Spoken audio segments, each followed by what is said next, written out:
अपने तीसरे कार्यकाल के पहले दिन प्रधानमंत्री मोदी ने पीएम किसान सम्मान योजना की 17वीं किस्त वितरित करने की फाइल पर हस्ताक्षर किया है और बीजेपी और सरकार की तरफ से कहा जा रहा है कि पीएम का पहला दिन किसानों को समर्पित है। मेरे साथ बात करने के लिए छत्तीसगढ़ के पूर्व मुख्यमंत्री भूपेश बघेल हैं। आप भी किसानों को लेकर के बहुत सक्रिय रहे हैं। पहली जो ये कदम पहला जो है प्रधानमंत्री का, इस पर आप क्या कहेंगे? बीजेपी कह रही है किसानों के नाम पीएम का पहला कदम। पहली बात यह है कि ये योजना पुरानी है, 5 साल से अधिक पुरानी योजना है और 17वीं किस्त है, तो इसमें नयापन क्या है? दूसरा ये है कि कल ही सारे मंत्री शपथ लिए हैं, विभाग अभी बटा नहीं है और ये काम विभाग का है, वित्त विभाग का है, या तो कृषि मंत्रालय का है या वित्त विभाग का है और उस काम को खुद कर रहे हैं। तो भाई भारतीय जनता पार्टी को याद रखना चाहिए कि, और मोदी जी को भी, कि न मोदी की गारंटी है न मोदी चेहरा है। ये गठबंधन की सरकार है और गठबंधन धर्म का पालन अभी से नहीं कर रहे हैं, तो इसका हश्र क्या होगा समझ सकते हैं। आप ये कह रहे हैं कि पहले पोर्टफोलियो एक बार बढ़ जाता, विभाग बढ़ जाता, तो ये कदम उठाना। यदि ये कृषि विभाग यदि जेडीयू को चला जाए या टीडीपी के चला जाए या और किसी दल को चला जाए, तो ये क्या गठबंधन सरकार का धर्म है? तो इसीलिए मैं कहता हूं ये सरकार अपने बोझ तले गिर जाएगी।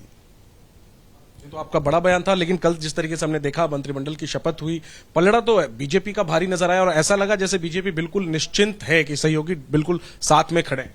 वो दिखाने के लिए पूरे देश भर के लोगों को इकट्ठा कर लिया था। मतलब कोई होटल, कोई भवन, कोई खाली नहीं था। तो वो दिखाने की कोशिश, मतलब यदि आप कमजोर हैं तभी तो आप बताने की कोशिश करेंगे मैं ताकतवर हूं। तो ये जो शक्ति प्रदर्शन है वो बता रहा है कि आप वास्तव में कमजोर हैं। मंत्रिमंडल के स्वरूप को देख करके आपको क्या लग रहा है? आप अनुभवी नेता हैं, आपको क्या लगता है मंत्रिमंडल का स्वरूप देखकर?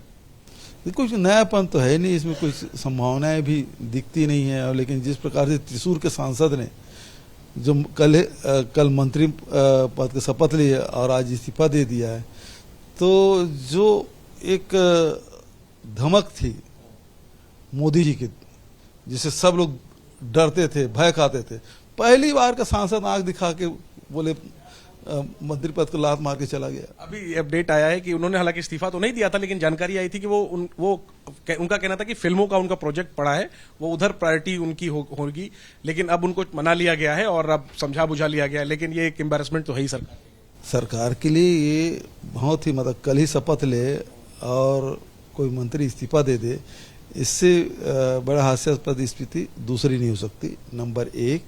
नंबर 2, जो मंत्री बना है उसके प्राथमिकता क्या है? फिल्म है। दूसरी प्राथमिकता उससे पैसा है, क्योंकि फिल्म से पैसा मिलेगा, है ना।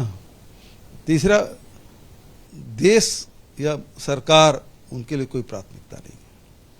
अंत में एक सवाल सर, जब शपथ ग्रहण चल रहा था दिल्ली में, जम्मू के रियासी में श्रद्धालुओं की एक बस पर आतंकी हमला हुआ, उसमें कई लोगों की जान चली गई और दूसरी तरफ हम विश्व कप, हालांकि ये तो पहले से नियोजित था, विश्व कप में हम पाकिस्तान के साथ मैच भी हम खेल रहे थे।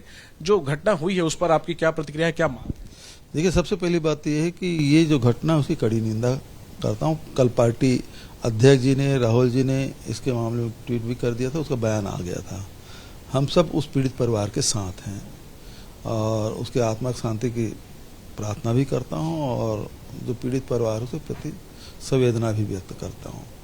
लेकिन जो भारतीय जनता पार्टी, जो सरकार, मोदी की सरकार जो दावा करती थी 370 हटने के बाद सब सामान्य हो गया, तो सामान्य तो है नहीं, क्योंकि चुनाव हुआ उसमें कैंडिडेट ही खड़ा नहीं कर पाए, घाटी में कोई कैंडिडेट नहीं था। और दूसरा, कल आतंकी हमला हुआ जिस दिन वो शपथ ग्रहण कर रहे थे, तो उसकी जो सुरक्षा की जो दावा कर रहे थे उसकी कलाई खुल गई।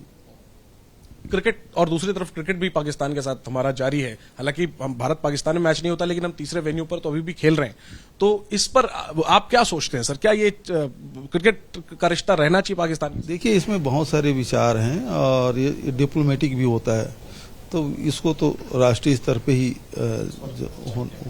और आखिरी चीज, जिस तरीके से अब सरकार का गठन हो चुका है, विपक्ष इंडिया गठबंधन ये कह रहा है कि हम उचित समय पर उचित कदम उठाएंगे, आप कह रहे हैं कि ये सरकार ज्यादा दिन नहीं टिकेगी, कांग्रेस की आगे क्या रणनीति रहने वाली? कांग्रेस की रणनीति के बारे में हमारे राष्ट्रीय नेता लोग भी बता पाएंगे। ठीक है, शुक्रिया बात करने के लिए। तो पहले दिन ही सरकार के गठन के बाद जहां एक तरफ बीजेपी पीठ थपथपा रही है कि पीएम ने किसानों के लिए काम किया है, तो वहीं दूसरी तरफ विपक्ष रियासी में जो आतंकी हमला हुआ है उस पर, और जिस तरीके से केरल के सांसद सुरेश गोपी जिन्होंने कल राज्य मंत्री पद की शपथ ली और बाद में यह खबर सामने आई कि वो नहीं ज्वाइन करना चाहते, कैबिनेट किरकिरी हो रही है सरकार की, इसको लेकर के सरकार को घेर रहा है विपक्ष। कैमरा पर्सन राजेश कुमार के साथ जयनेंद्र, एबीपी न्यूज, दिल्ली।